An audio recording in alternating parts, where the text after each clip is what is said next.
여호와께서 마므레에 상수리 나무들이 있는 곳에서 아브라함에게 나타나시니라. 날이 뜨거울 때에 그가 장막 문에 앉아 있다가 눈을 들어 본즉 사람 셋이 맞은편에 서 있는지라.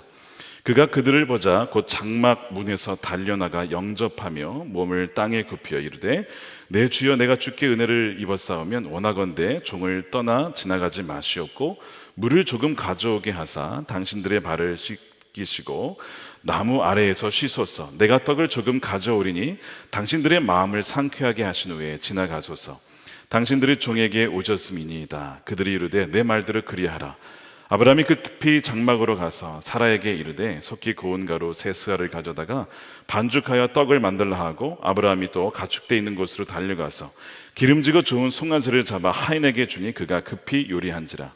아브라함이 엉긴 젖과 우유와 하인이 요리한 송아지를 가져다가 그들 앞에 차려놓고 나무 아래에 모셔 섬에 그들이 먹으니라. 그들이 아브라함에게 이르되 내 아내 사라가 어디 있느냐 대답하되 장막에 있나이다. 그가 이르시되 내년 이맘때 내가 반드시 내게로 돌아오리니 내 아내 사라에게 아들이 있으리라 하시니 사라가 그 뒤 장막 문에서 들었더라. 아브라함과 사라는 나이가 많아 늙었고 사라에게는 여성의 생리가 끊어졌는지라. 사라가 속으로 웃고 이르되 내가 노쇠하였고 내 주인도 늙었으니 내게 무슨 즐거움이 있으리요. 여호와께서 아브라함에게 이르시되 사라가 왜 웃으며 이르기를 내가 늙었거늘 어떻게 아들을 낳으리요 하느냐. 여호와께 능하지 못한 일이 있겠느냐. 기한이 이를 때에 내가 내게로 돌아오리니 사라에게 아들이 있으리라. 사라가 두려워서 부인하여 이르되 내가 웃지 아니하였나이다. 이르시되 아니라 내가 웃었느니라. 아멘. 하나님의 말씀입니다. 아브라함 신실하신 하나님과의 동행 벌써 10번째, 이제 절반까지 왔습니다. 오늘의 제목은 비웃음을 웃음으로 바꾸시는 하나님이란 제목의 말씀을 나누겠습니다. 우리는 지난주에 하나님께서 새 이름을 주신 것을 보았습니다. 아브라함, 그리고 사라, 수많은 민족의 아버지요 또 어머니라고 이름을 바꾸어 주셨죠.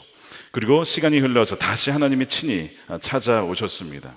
그런데 이번엔 좀 예전과 다른 방식으로 이들을 찾아오셨는데요, 바로 인간의 모습을 하고 찾아오신 겁니다. 창세기 18장 1절 2절에 보시면 여호와께서 찾아오셨다라고 되어 있고, 2절에 보면 눈을 들어본즉 사람 셋이 맞은편에 서 있는지라 라고 되어 있습니다.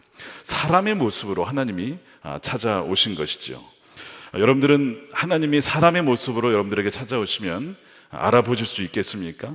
그리고 하나님을 영접하고 정말 환대하며 그분을 대접하실 수가 있겠습니까? 사람의 모습으로 오신 그분을 이 아브라함이 하나님이라고 알아본 것 같지는 않습니다. 어찌됐든 그 나그네가 왔기 때문에 영접하는 마음으로 그들을 보았는데, 불러서 그냥 지나가지 말고 오셔서 쉬시고 발도 씻으시고 음식도 드시고 가시라고 그렇게 초청을 합니다. 아브라함이 하나님인 줄을 알고 그런 것이 아닌 그 근거 중에 하나가 말씀이 하나 있고요. 이따 말씀을 드릴게요. 두 번째는 이것이 사실 고대 근동의 문화였습니다. 나그네들을 영접하는 것이 그 당시의 문화였어요. 왜냐하면 당시에 여행을 한다는 것은 사실 굉장히 어려운 일이고 위험한 일이었습니다. 누군가가 자신의 집에 모셔드리거나 또한 이렇게 환대해 주지 않으면 불가능한 일이었어요. 그래서 그 당시에 가장 좋은 아주 귀중한 미덕이 있다면 바로 나그네를 영접하는 것입니다. 그래서 이 아브라함도 이 나그네들을 바로 영접하는 것이었죠.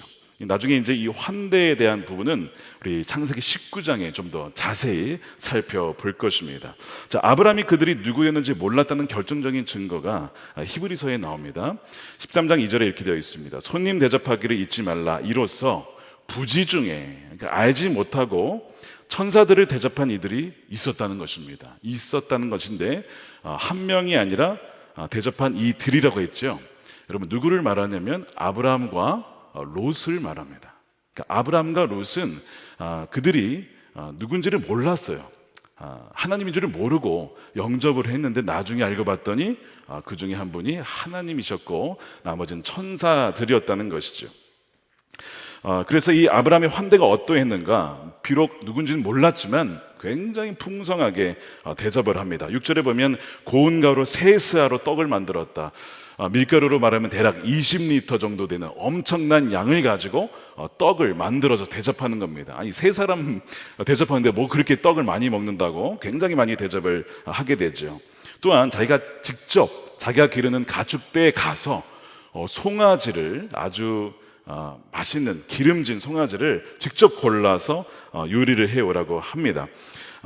이 쇠고기 등급이 있는 거 아시죠? 저도 미국에 가서 쇠고기를 종종 먹었는데 저는 제일 높게 먹은 게 2등급입니다. 아쉽게도 초이스라고 합니다. 이 초이스 등급도 나쁘지 않아요. 굉장히 좋은 고기거든요. 근데 1등급이 바로 프라임 등급이라는 것이 있습니다. 프라임 등급이 굉장히 비싸서 잘 먹지 못하는데, 프라임 등급 중에서도 아주 마블링이 잘 나 있는 그런 고기가 있어요.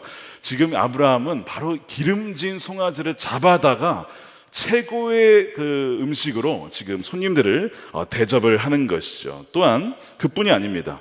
엉긴 젖과 우유까지 8절에 보니까 그것까지 차려가지고 지금 상을 차려 놓는 겁니다. 너무 양이 많아요. 사실 이거 어떻게 다 먹습니까?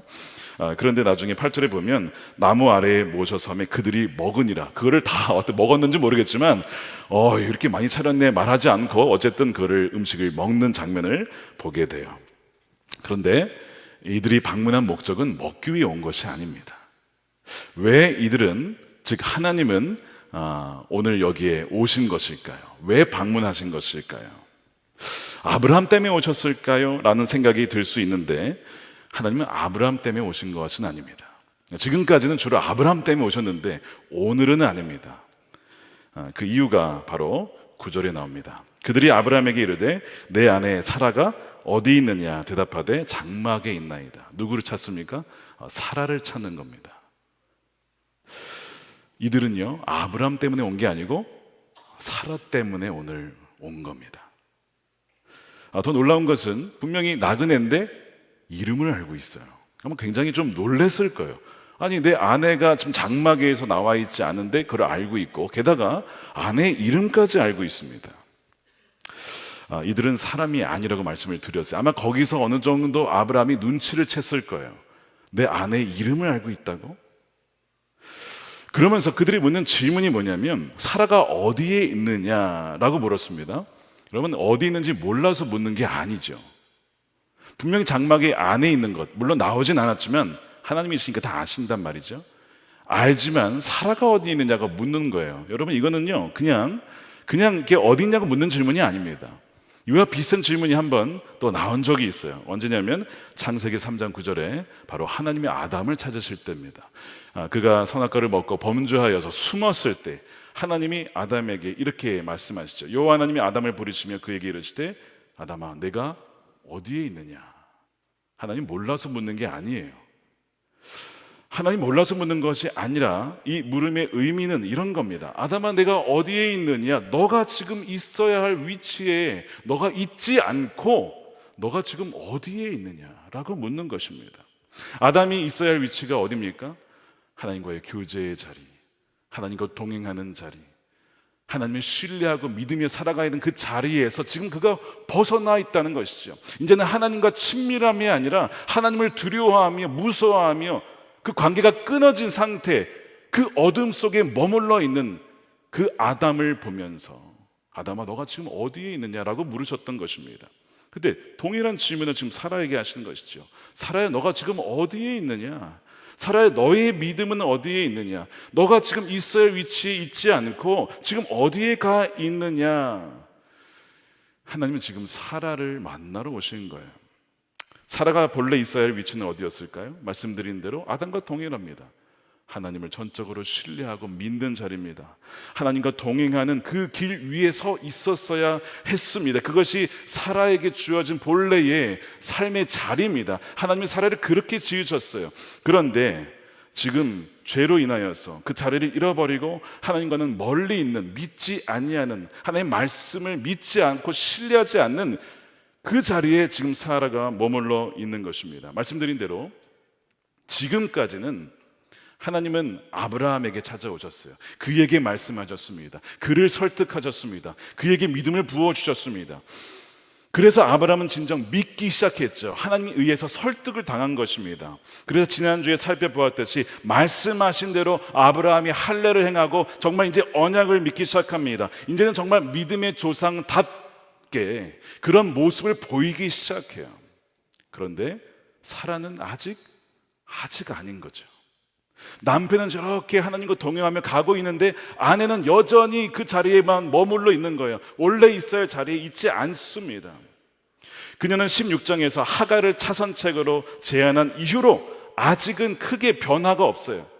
지난주에 본 대로 새 이름을 받았습니다. 너는 여러 민족의 어미가 될 거야 라는 이름도 바꿔주셨지만 여전히 사라의 믿음은 변하지 않았습니다. 바로 그것이 오늘 하나님께서 사라를 찾아오신 이유입니다. 아마 오늘 저녁이 바로 하나님이 여러분을 찾아오신 이유가 될지도 몰라요. 왜냐하면 여러분들이 삶에 있어야 될 그 자리에서 벗어나 있기 때문에 하나님 여러분들을 만나러 찾아오시는 것입니다. 하나님께서 오시자마자 사라를 찾으시는데 그 이유는요, 사라야 내가 있어야 할 자리에 있지 않고 어디에 있느냐, 나와 동행하자라고 주님은 찾으시는 겁니다. 그녀는 실상 하나님을 알지 못합니다. 여러분, 사라는 하나님에 대해서는 압니다. 그런데 하나님을 알지는 못합니다. 여러분, 이 차이를 아시겠어요? 이건 굉장히 큰 차이입니다. 예를 들어서 뭐 지식으로 아는 것과 관계적으로 아는 것과 경험으로 아는 것의 차이인데요. 여러분, 대통령을 아는 분 계십니까? 제가 묻는 것은 대통령에 대해서 아냐고 묻는 것이 아닙니다. 대통령을 개인적으로 친분이 있어서 관계가 있느냐고 묻는 것입니다. 대통령에 대해서 아는 것과 그분을 아는 것은 전혀 다른 차이죠. 다른 문제입니다. 지금 사라는 지금까지 남편을 통해서 하나님에 대해서는 알았습니다. 남편을 통해서 하나님의 말씀에 관하여 들었습니다. 그러나 직접 그가 하나님의 말씀을 듣거나 만났거나 그가 직접 하나님과 동행하는 그런 믿음은 아니었다는 것이죠. 물론 그런 신앙도 참 귀한 신앙입니다. 왜냐하면 처음에는 누구나 그렇게 믿기 시작해요. 부모님을 따라서, 아버지나 어머니를 따라서, 신앙 선배와 누나, 형, 오빠를 따라서, 교회 장로님을 따라서, 권사님을 통해서 그렇게 신앙을 시작합니다. 저도 마찬가지예요. 아마 많은 분들이 그렇게 시작하셨을 겁니다. 사라도 마찬가지입니다. 남편이 만난 하나님을 통해서 그녀도 남편을 따라 지금 여기까지 온 것, 그것은 굉장한 일이죠. 그 자체도 참 귀한 일입니다. 그러나 언제까지나 누군가가 그 사람의 믿음을 대신해 줄 수는 없는 것이죠. 때가 되면 그 사람이 직접 하나님을 만나야 하고 하나님과 친히 그분과 동행하는 믿음으로 서야 한다는 것입니다. 다시 말해 지금 하나님이 직접 사라를 위해 찾아오셨다는 말은 무슨 의미인가요? 누군가를 통해서, 배우자를 통해서, 부모를 통해서 믿는 믿음으로는 충분하지 못하다는 것이죠. 그 자신이 직접 하나님을 만나고 또한 그분에 대해서가 아니라 그분을 직접 경험하는 그 신앙까지 나아가야 된다는 것입니다. 그래야만 자신이 있어야 할 그 자리에, 신뢰의 자리에, 그 동행의 길 위에 서 있을 수 있다는 것입니다. 그렇지 않으면 엉뚱한 자리에서 헤매이다가 그의 인생이 어떤 길로 흘러갈지는 우리는 몰라요. 이제는 남편이나 아내나 배우자나 부모나 누군가의 믿음에 기대어서 믿는 그 신앙 수준을 넘어서야 한다라고 주님은 말씀하시는 것이죠. 그저 누군가가 하나님을 따라 동행할 때에 그저 졸졸 따라다니는 것, 그것도 귀한 일이지만 이제는 어느 시점에 나아가는 더 주님과 친히 동행하는 자가 되어야 한다는 것입니다. 오늘 11월 첫째 주 금요일이에요. 이제 우리 지난달부터 뭘 하기 시작했냐면 우리 다음 세대를 위해서 특별히 안수 기도하는 날로 정했습니다. 우리 아이들, 청소년 또한 젊은이에 이르기까지 저는 이제 바라기를요, 이 아이들이 부모를 따라 교회를 다니는 수준과 부모를 믿는 그 믿음, 부모님의 하나님을 믿는 수준을 넘어서서 나의 하나님이라고 고백하는 아이들이 되기를 정말 축복합니다. 정말 그 과정으로 가야 된다는 것이죠. 저도요 16살 때까지 하나님은 누구였느냐, 우리 아버지와 어머니의 하나님이었어요. 하나님에 대해서, 하나님에 관하여 많이 들어봤습니다. 그래서 만나면 많이 들었습니다, 이렇게 인사해야 될 수준이었는데요. 그런데 고등학교 1학년 때 저의 실체를 보게 되었고, 내가 지옥 갈 수밖에 없는 죄인이란 걸 깨달았을 때 주님을 만났어요. 이제는 성경책에서 이야기 듣는 게 아니라 그분이 실제로 저를 만나 주셨고 찾아와 주셨고, 그 다음에 진짜 그 예수님을 알게 된 것이죠. 그 전까지는요, 그냥 하나님에 관하여 예수님에 대하여 들었던 그런 관계였습니다. 성경에 나오는 인물들을 보세요. 그런 과정을 다 거치게 됩니다. 여호수아를 보세요. 여호수아 1장 1절에 보면 모세의 수종자, 무슨 얘기냐면 모세를 따라다니던 사람입니다. 그게 여호수아였어요. 그런데 모세가 죽었습니다. 얼마나 두려웠을까? 두려워하는 거예요. 여호수아가 두려워하잖아요. 이제 모세가 없습니다. 수많은 사람들의 백성들을 인도해야 합니다. 여호수아 스스로는 절대로 하지 못하죠. 그래서 하나님께서 그에게 찾아오시고 만나주시고, 두려워하지 말아라, 내가 너와 함께 할 것이다. 이제는 모세의 하나님이 아니라 이제는 너의 하나님이 될 거야. 내가 너와 함께 할 거야. 여호수아서를 읽어보면 그 다음에는 계속 하나님을 새롭게 만나고 함께 하시는 그 하나님을 만나는 여호수아를 보게 됩니다. 이런 과정을 거치게 되는 것이죠. 야곱도 마찬가지입니다. 아브라함의 하나님, 이삭의 하나님, 그렇게 기도를 해요. 근데 나의 하나님이라고 고백을 못합니다. 하나님이 아직 막연한 분인 거예요. 그가 하란으로 도망을 가다가 한 곳에서 잠을 청하는데 꿈을 꾸죠. 거기에서 하나님이 나타나셔서 말씀으로 약속을 해 주십니다. 그래서 하나님 만났다 그래서 베델, 하나님의 집이라고 이렇게 짓죠. 그럼 나의 하나님이 되었는가? 아닙니다. 그가 그 창세기 28장 21절에 보면 아직 나의 하나님이 아니에요.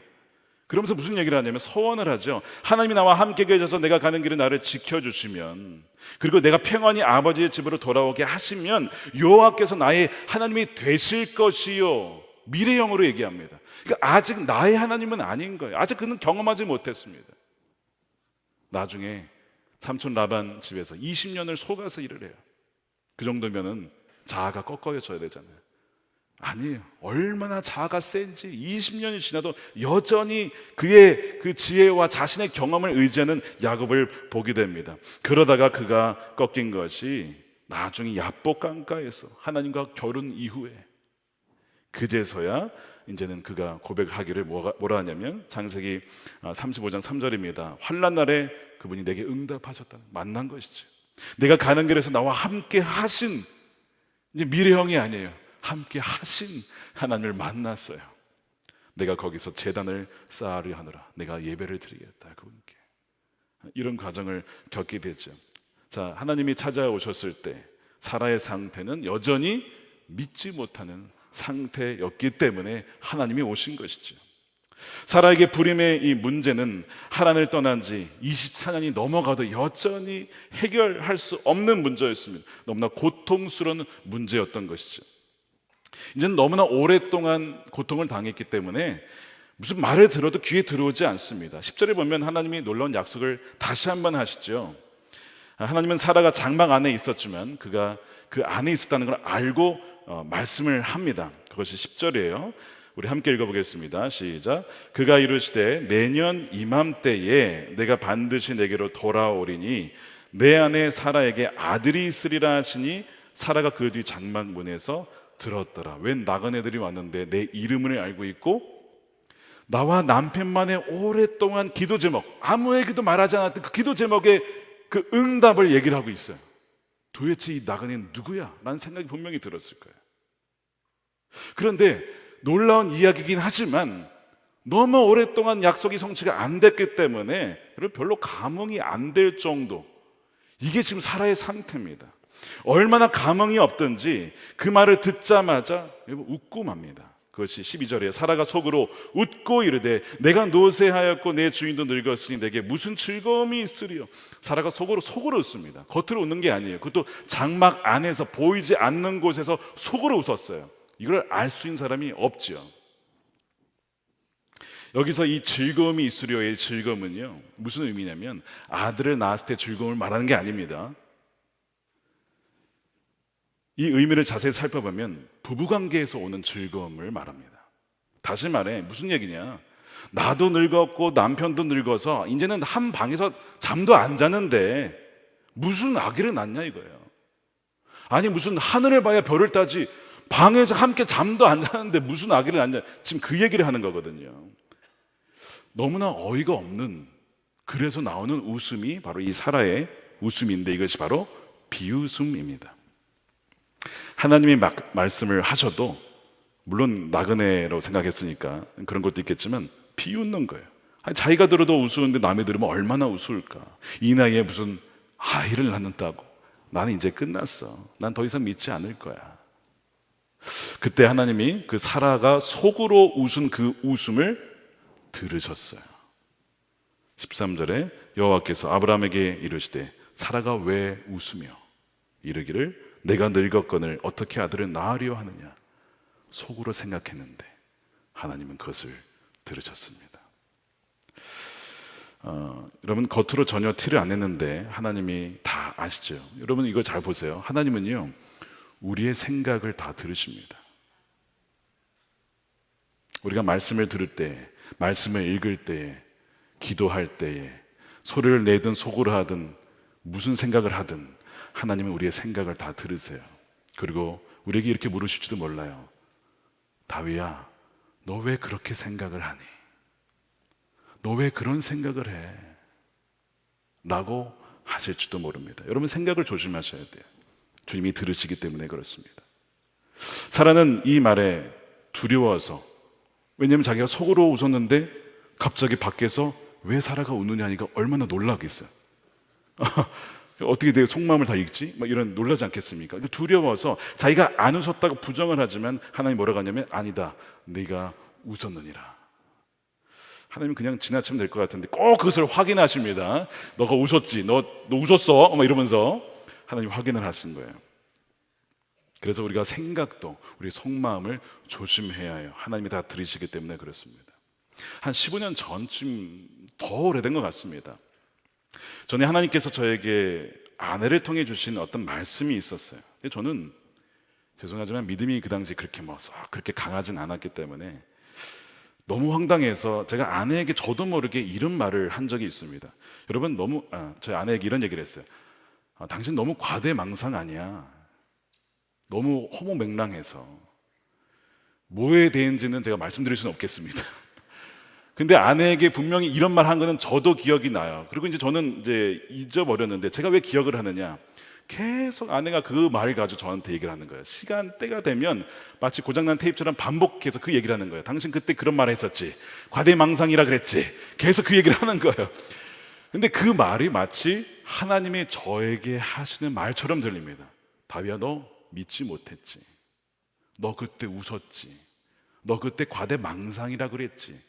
심지어 과대망상 환자 아니냐고 그랬지. 사실은 환자라 그랬습니다. 제가 아내에게 하도 얘기를 하니까. 그런데 돌아보니까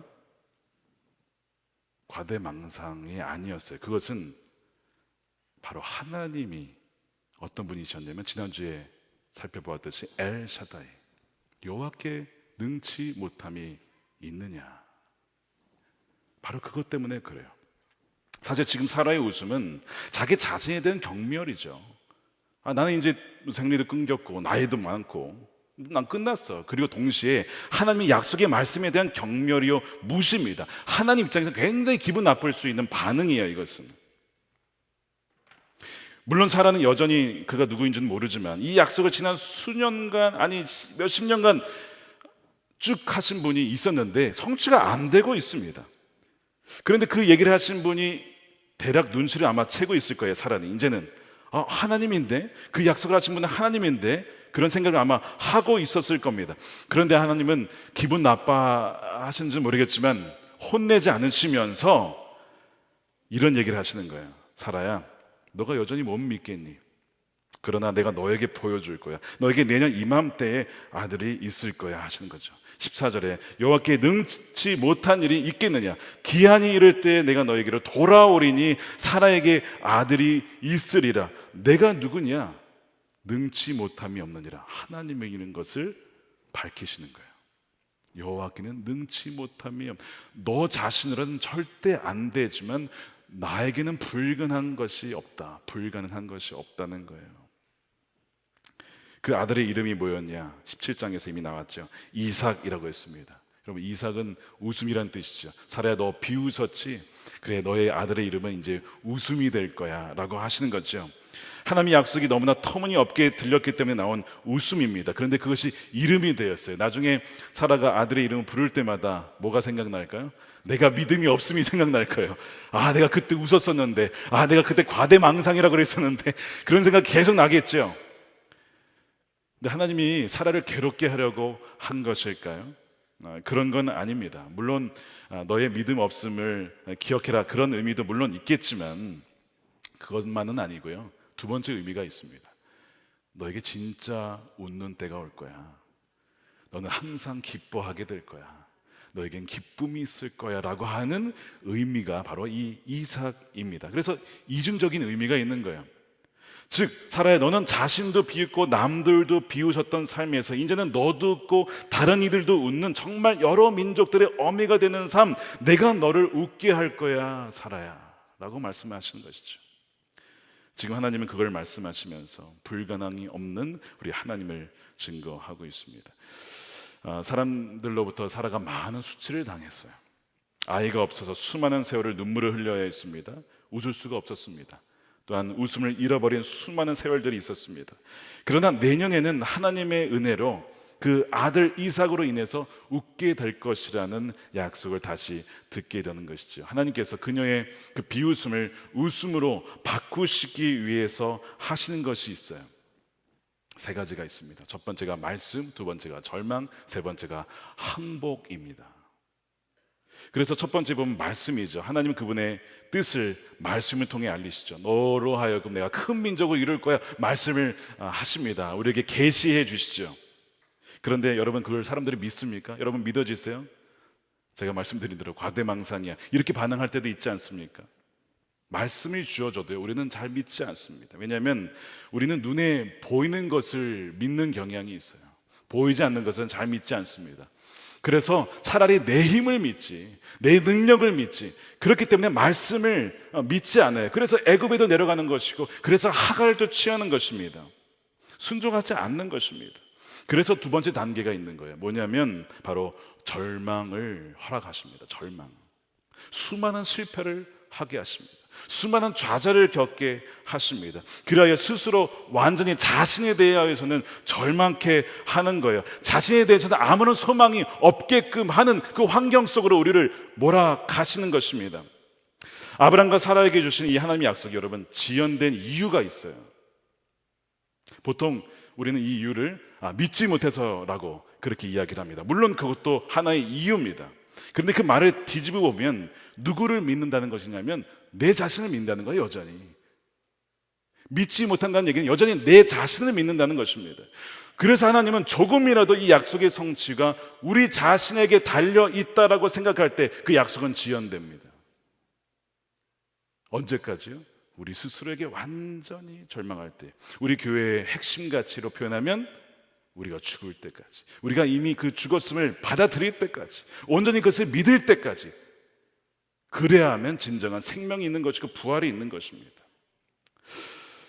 그래서 이 지금 사라에게는 내가 나이가 많긴 하지만 그러다 0.1%의 어떤 나의 어떠함으로 아기를 가질 수 있지는 않을까라고 하는 그 소망이 있었던 것이죠. 그러나 그것이 완전히 끊어져서 이제는 더 이상 내 스스로는 절대 불가능해 라고 하는 그 절망의 수준까지 갈 때까지 하나님은 기다리시는 거예요. 그래서 약속이 지연되는 것입니다. 그런데 하나님 편에서는 바로 그때가 이제는 때가 된 시점이 되는 것이죠.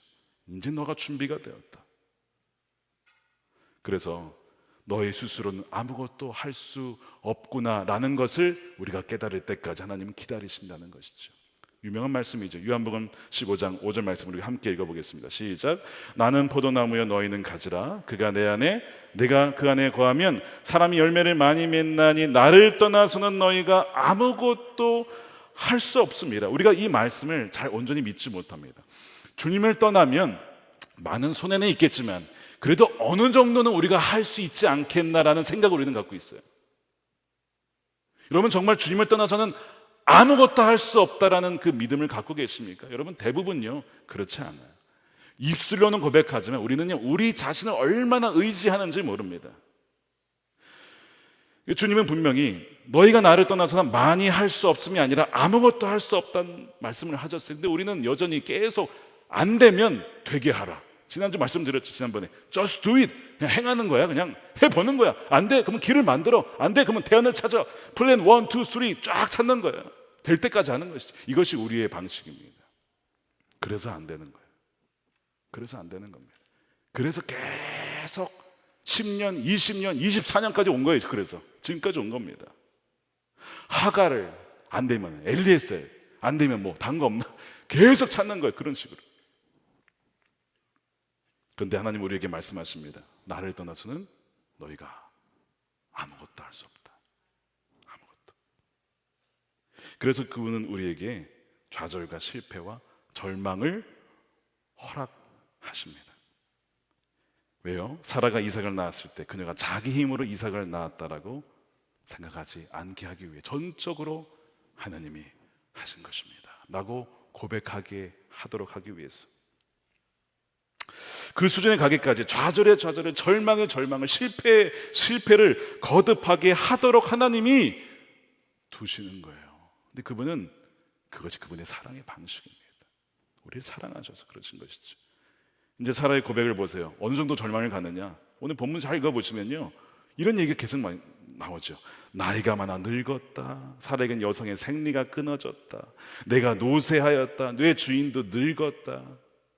이제는 자기에게는 아무런 가능성이 끊어졌다. 없다는 것이죠. 이제는 가능성 제로라는 것입니다. 바로 하나님의 이 날이 오기까지 기다리신 거예요. 절망이 두 번째입니다. 자, 그럼 세 번째로 가야 돼요. 세 번째는 바로 항복입니다. 하나님이 아브라함에게 여러 차례 이제 재방문하시죠. 그가 이제 말씀을 주는데 안 믿으니까 다시 나타나서 말씀을 주시고 그에게 절망도 경험하게 하시고 그리고 또 나타나시고, 근데 오늘 사라에게도 마찬가지로 나타나셨어요. 그가 절망했을 때 찾아오셨습니다. 그러면서 다시 약속의 말씀을 들려주시죠. 그러면서 사라가 비웃었지만 하나님이 그를 알아차리셨어요. 그리고 왜 웃냐고 말할 때에 사라의 반응이 어땠냐면요, 여기 성경 자세히 읽어보시면 두려워했다라고 했습니다. 순간 사람이 아니다, 하나님이시구나, 사라가 그를 깨달았을 거예요. 지금까지 그녀는 하나님에 대해서 남편을 통해서 알았습니다. 그런데 지금은 직접 자신에게 말씀하시고 자신의 속 생각까지 아시는 너무나 놀랍고 두려운 분을 만난 거죠 지금. 그래서 성경에 보면 두려워하였다라고 되어 있는데, 이 두려워하다라는 것이 히브리어 야레라고 되어 있어요. 이 단어가 느헤미야 1장에 보면 두려우신 하나님을 표현할 때 쓰인 단어입니다. 근데 어떤 의미가 또 있냐면 놀라우신 하나님, 영어로 awesome이라고 하잖아요. awesome God이라고 하잖아요. 놀라우신 하나님이라고 표현할 때 역시 야레라고 합니다. 즉 지금 이 사라가 느끼는 감정은 뭐냐면 내 속 생각까지도 다 읽으시는 놀랍고 두려운 하나님이시구나라는 것을 사라가 경험하게 된 것이죠. 그 15절이에요. 사라가 두려워서 부인하여 이르되 내가 웃지 아니하였나이다 이러실 때 아니라 내가 웃었느니라.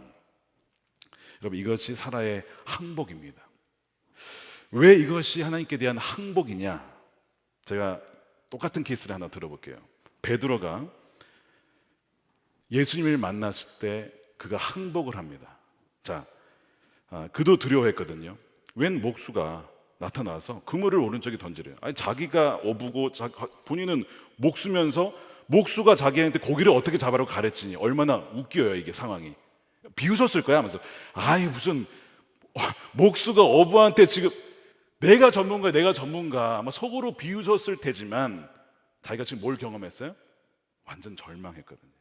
밤이 새도록 해도 아무것도 잡지 못한 완전한 절망의 상황 속에 있었어요. 속으로는 잠시 비웃었지 모르겠지만 말씀에 의지하여 내려보자 했는데 고기가 잡혔죠. 어마어마하게 잡혔습니다. 그럼 여러분 기분이 어떨 것 같으세요? 엄청 좋을 것 같죠. 야, 그래도 굶지는 않겠구나. 근데 베드로의 반응이 그게 아니었어요. 뭐였죠? 두려움이었습니다. 이분은 뭐지? 사람이 아니잖아. 누구야 이 사람? 그러면서 누가복음 5장 6절에 보세요.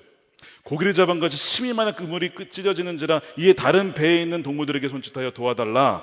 2배의 채움에 잠기게 되었더라. 뭐 놀라운 일이죠. 좋아해야 되는데 8절에 베드로의 반응은 시몬 베드로가 이를 보고 예수의 무릎 아래에 엎드려 이르되 주여 나를 떠나소서 나는 죄인입니다 라고 했다는 거예요.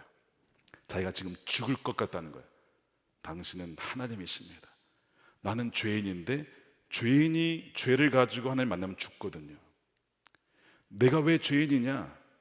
하나님을 온전히 신뢰하지 못했고 내 지혜와 경험을 의지했던 내가 주인 되었던 죄인입니다. 나를 떠나소서라는 그 마음, 두려운 마음이 그에게 있었어요. 이것이 바로 뭐냐면 베드로의 항복이요. 제 자신을 완전히 실패했습니다. 그런데 주의 말씀을 따라가니까 거두었습니다. 완전히 주님께 항복을 하게 되는 것이죠. 마찬가지로 이 사라의 두려움은 그녀의 항복을 의미합니다. 하나는 지금까지 하나님을 온전히 믿지 못했습니다. 능치 못함이 없는 하나님을 신뢰하지 못했습니다. 내 상황만 보았습니다. 내 몸만 보았습니다. 하나님의 약속이 터무니없다고 우습게 여겼습니다. 그런데 하나님은 진정 하나님이십니다. 나의 사정을 다 아시고 나의 생각도 아시는 하나님이심을 이제는 알았는데 두렵습니다. 놀라우신 하나님, 나를 불쌍히 여기셔서 사라가 하나님을 만나게 되는 것이죠. 이제 사라는 하나님과 진정으로 동행하는, 이제 남편을 따라 남편을 통해서가 아니라 그가 친히 하나님과 동행하는 자가 되는 것입니다. 여러분, 누가 하나님을 만납니까? 누가 나의 하나님이라고 고백하게 됩니까? 하나님이 친히 찾아오셔서 그분에 의해서 정복을 당한 사람이 하나님과 동행하는 사람입니다. 그래서 A.W. 토저라는 목사님이 하나님과 동행한 이들의 경험을 이렇게 말씀하셨어요. 옛시대부터 하나님과 동행한 이들의 경험은 뭐냐? 하나님이 먼저 사람을 정복하셔야 온전히 그에게 축복하실 수 있다는 가르침입니다. 사람이 누리는 그 축복의 정도는 하나님이 그를 온전히 정복하신 정도에 정확히 비례합니다. 얼마나 그 사람이 하나님께 항복을 했느냐, 거기에 따라서 하나님과 온전히 동행할 수 있고 하나님의 그 복을 온전히 누리게 된다는 것입니다. 하나님께 항복한 자가 동행하는 자입니다. 바로 그러한 자를 하나님은 비웃음을 웃음으로 바꾸어 주신 것이죠. 창세기 21장 1절이죠. 우리 함께 읽어보겠습니다. 시작. 여호와께서 말씀하신 대로 사라를 돌보셨고 여호와께서 말씀하신 대로 사라에게 행하셨으므로 사라가 임신하고 하나님의 말씀하신 시기가 되어 노년의 아브라함에게 아들을 낳으리니. 이 사라가 아들 낳고 얼마나 기뻐했을까. 그의 비웃음이 변하여서 웃음이 되고 기쁨이 된 것입니다. 그래서 이 말씀과 절망과 이 항복의 원리는 사라에게도 적용되지만 이제 앞으로 계속 적용이 돼요. 이제 야곱의 인생에게도 아까 말씀드렸지만 거기에서도 발견이 됩니다. 말씀드린 대로 야곱은 자신을 의지했던 사람이에요. 20년이 지나도 여전히 자신의 자아가 강했던 사람이 바로 야곱입니다. 그러나 20년이 시간이 지나도 자신의 힘과 능력으로 도무지 형을 만나기가 두려운 거예요. 형이 나를 죽일지도 몰라, 다 빼앗아갈지도 몰라, 너무 두려운 것이지. 그래서 야복강가에서 어떤 사람을 붙잡고 복을 빌어달라고 합니다. 근데 그 사람은 누구였냐면 하나님이셨어요. 하나님이 또한 사람의 모습으로 야곱에게 나타나신 것이죠. 필사적으로 야곱이 매달립니다. 나를 제발 복을 주려고, 나에게 축복해달라고 막 도무지 이걸 떼어낼 수가 없는 거예요. 이길 수가 없는 겁니다. 그래서 그의 환도뼈를 쳐서 결국 쓰러뜨려서, 하지만 그의 이름을 바꿔주시죠. 그래서 이스라엘이라 바꾸잖아요. 이스라엘. 근데 그 의미가 뭐냐면 창세기 32장 28절에 이는 내가 하나님과 사람들과 겨루어 이겼음이라. 이것이 이스라엘의 의미인 거죠. 하나님을 이겼다는 거예요. 근데 여러분, 사실은요, 하나님이 이기신 겁니다. 왜 하나님이 이겼죠? 야곱이 하나님께 매달리게 됐잖아요. 하나님이 이긴 거예요. 원래 이스라엘의 의미는요, 엘은 하나님이고 이스라는 이기다. 그래서 하나님이 이기게 하라, 하나님이 이기다, 이런 뜻이거든요. 하나님이 이기신 거예요. 야곱이 이제는 정말 하나님 아니면 살 수 없는 자가 되었어요. 그렇게 매달리는 자가 되었기 때문에 하나님이 이기게 된 것이죠. 여러분, 이것이 야곱의 전적인 항복이거든요. 하나님께 지는 것이, 항복하는 것이 실은 이기는 것입니다. 사라는 자신의 모든 생각조차 가진 하나님을 만나며 두려워합니다. 이것이 항복이고 그녀의 삶이 이제는 비웃음에서 웃음으로 바뀌게 돼요. 말씀드린 대로 이삭의 이름이 그녀의 믿음 없음을 증거하는 것이지만 동시에 은혜입니다. 믿음 없는 자에게 진정한 웃음과 기쁨을 주신 하나님의 놀라운 은혜를 증거하는 이름이 또한 되었기 때문에 그랬습니다. 하나님은 저와 여러분의 수많은 연약함과 실패에도 불구하고 우리를 사랑하신다는 거예요. 그것이 이삭의 의미입니다. 내가 그분의 약속을 비웃었지만 그분은 여전히 나를 사랑하셔서 나에게 웃음과 기쁨을 주시는 분, 그것이 이삭의 의미인 것이죠. 바로 이 이삭이 상징하는 분이 바로 예수님입니다. 그분이 우리에게 진정한 기쁨을 주시는 분이에요. 예수님이 태어나실 때도 그런 일이 있었어요. 천사가 나타나서 내가 아들을 낳을 것이다. 마리아가 어떻게 그런 일이 저에게 있겠습니까? 비슷한 얘기가 반복이 되죠. 도무지 불가능한, 아예 결혼한 상태가 아니었으니까, 결혼도 안 했는데 어떻게 아이를 낳겠습니까? 이런 얘기거든요. 정혼을 해서 결혼한 것은 아니었어요. 불가능한 일이었고 누구도 주목하지 않는 여인을 통해서 주님이 이 땅에 오시게 됩니다. 불가능을 가능케 하는 것은 그 사람의 어떠함이 아니라는 것입니다. 바로 하나님의 전적인 은혜였고 선택이었고 택하심이었습니다. 십자가의 그 은혜, 주님께서 우리의 슬픔과 비통함과 그것을 바꾸셔서 기쁨으로 바꾸시는 분이 바로 주님이십니다. 왜 하나님이 나이 많은 사라를 통해서 또한 경수가 끊어진 사라를 통해서 아들을 보내셨을까요? 왜 다윗과 예수님은 예쁜 라헬이 아니라 별로 사랑받지 못했던 레아를 통해서 오시는 것일까요? 여기도 중요한 메시지가 있습니다. 하나님은 보잘것없고 약한 이들, 부족한 이들을 통해서 일하시기 때문에 그래요. 그래야만 하나님의 은혜가 더 선명해지고 하나님께만 영광이 돌려지기 때문에 그랬습니다. 그래서 그들의 비통함과 그들의 눈물을 바꾸셔서 진정한 웃음과 기쁨을 주시기 때문에 그래요. 미국에 어떤 목사 한 수보자가 있었습니다. 안수위원회에서 야, 이 사람은 안수 자격이 안 돼, 미달이야 라고 안수를 주지 않는 겁니다. 그 이유가 무엇이냐? 대학교도 안 나왔습니다. 대학교가 아니라 고등학교도 마치지 못했습니다. 8학년은 단 하루만 다녔습니다. 대학이나 신학교나 어떤 학교도 나오지 않은 거예요. 누가 어떻게 안수를 거기에 주겠습니까? 그런 사람이 어떻게 목사가 되겠습니까? 그러니까 사람들이 얼마나 비웃었겠어요. 그런데 이 사람은 어떤 하나님의 부르심이 있었어요. 하나님은 나를 인도하시고 그래서 자기는 그 순종을 해서 거리 모퉁이에서 이분이 전도를 하게 되는 거죠. 여름 캠프에서 설교를 합니다. 거리 모퉁이에서도 설교를 합니다. 모든 것은 다 하나님의 영광을 위해서 하는 것이었어요. 물론 설교를 월등하게 잘하는 것은 아니었습니다만 그를 통해서 하나님의 역사가 일어나기 시작합니다. 근데 나중에 결국 그가 안수를 받아요. 안수위원회 한 명이 이런 얘기를 하는 거예요. 잘은 모르겠는데 왠지 이 젊은이에게 마음이 끌립니다. 이 젊은이는 하나님과 사역을 사랑하는 사람으로 보입니다. 우리는 이 사람에게 안수 주는 것에 대해서 한번 깊이 생각해 봐야 합니다. 이 사람을 하나님의 손에 맡겨야 할 것입니다. 그 한 사람의 말 때문에 결국 안수를 받습니다. 이 사람이 누구냐면 바로 A.W. 토저라는 분입니다. 20세기의 선지자요, 수많은 사람들에게 선한 영향을 미쳤던 하나님의 사람이라고 불린 사람이에요. 저도 이 목사님의 책이 얼마나 많은지 모릅니다. 여러분, 정말 보잘것없는 사람이었어요. 그의 자라온 배경이나 학력을 보면 사람들이 다 비웃을 만한 그런 배경을 갖고 있는 분이었습니다. 그에게 자격 미달이라는 소리가 들릴 때마다 그의 마음이 얼마나 상했을까. 내가 공부하기 싫어서 공부를 안 한 것인가? 그럴 환경이 아니었는데, 그래서 그런 것인데, 너는 자격 미달이야, 넌 공부도 안 했잖아, 너는 학위도 없잖아, 넌 스펙도 안 쌓았잖아 라는 그 소리를 들을 때마다, 비웃음의 소리를 들을 때마다 얼마나 그가 낙심이 되었을까. 그런데 그가 하나님에 의해서 세워지게 되는 거예요. 사람들의 비웃음을 하나님이 바꾸어 주셔서 하나님, 그가 진정 하나님께 쓰임받는 기쁨을 누리게 하십니다.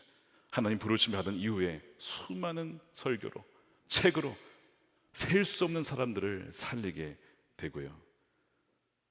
지금도 그분은 돌아가신 지 한참 됐죠. 지금도 말씀을 하고 있어요. 지금도 말씀을 하고 있는, 하나님이 쓰시는 바로 분이 된 것입니다. 그 가운데 이렇게 고백을 해요.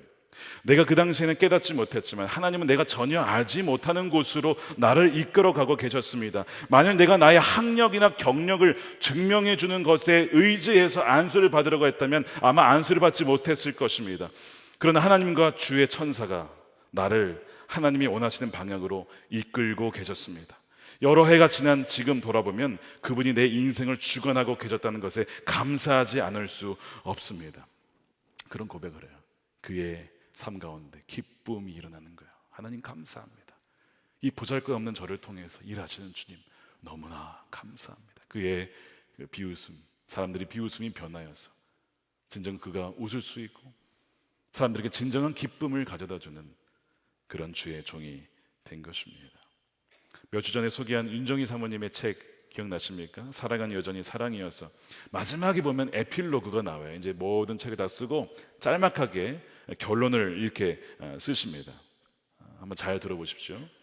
지금까지 쉼없이 길을 걸었습니다. 때로 그 길은 환희였습니다. 하나님을 만난 환희, 남편과 아이들을 만난 환희, 사랑스러운 이웃들을 만난 환희. 그러나 동시에 그 길은 고난이었습니다. 그 길을 걷는 동안 하나님이 보이지 않아서 남편과 아이들, 다 입양한 아이들이죠. 아이를 낳을 수 없었기 때문에 그 아이들이 짐처럼 여길 때도 있었습니다. 이웃의 싸늘한 시선 때문에 불면의 밤을 보내기도 했습니다. 수많은 어둠의 그림자들이 우리를 힘들게도 했습니다. 하지만 어떤 인생이 그렇지 않을까요? 어둠 속에 갇힐 때가 있는가 하면 환희의 기쁨으로 몸을 떨 때도 있습니다. 그런데 그 인생길에 하나님의 손을 잡으면 고통이 기쁨이 되고 슬픔이 기쁨이 됩니다. 도무지 응답하지 않는다고, 보이지 않는다고 불평할 때조차 하나님은 내 곁에, 우리 가족 곁에 계셨습니다. 그래서 우리는 늘 행복하게 웃을 수 있었습니다. 하나님께 선물 받은 우리 가족의 행복한 웃음이 누군가에겐 생명으로 다가가길 소망합니다. 이 가정에도 이삭이 있었네요. 근데 이삭이 그 웃음이 어떻게 주어졌다고요? 하나님 때문에 우리는 웃을 수 있었습니다. 하나님 때문에 환희할 수 있었고 기뻐할 수 있었다는 거예요. 사랑하는 여러분, 오늘 이 저녁에 하나님께서 찾아오신 줄로 믿습니다. 말씀드린 대로 아브라함을 통해서 말씀을 들었고 아브라함을 통해서 하나님이 관하여 알았던 사라에게 이제 하나님은 직접 찾아오셔서 내가 너와 직접 만나기를 원하고 대화하기를 원하고 친밀한 교제를 맺기를 원하고 너와 동행하기를 원한다 라고 하셔서 지금 하나님은 사라에게 찾아오신 겁니다. 이제는 너가 나에게 나의 하나님이라고 고백하기를 원한다. 우리가 오늘 정말 그 아이들, 우리 자녀들이 또한 혹시 남편을 따라 신앙생활 하시는 분, 혹시 아내를 따라 신앙생활 하시는 분들이 계시다면 바로 오늘부터 이제는 하나님이 나의 하나님입니다 라고 고백하는 이 저녁이 되기를 축복합니다. 여러분들 가운데 웃음이 사라지고 정말 슬픔과 비통함에 빠진 자가 있습니까? 이삭이 상장하는 예수 그리스도로 인하여서 진정한 기쁨, 정말 그 모든 슬픔을 바꾸어서 기쁘게 하시는 그 하나님을 만나는 이 저녁이 되기를 축복합니다. 그래서 하나님의 소원, 내가 너와 함께 하기를 원하고 너가 나와 동행하기를 원하고 너가 나의 손을 잡고 가기를 원한다. 이 소원이 이루어지고 또 하나님께 기쁨이 되어지는 저와 여러분들의 삶이 되는 여러분들의 삶이 될 수 있도록 주님의 이름으로 축원드립니다.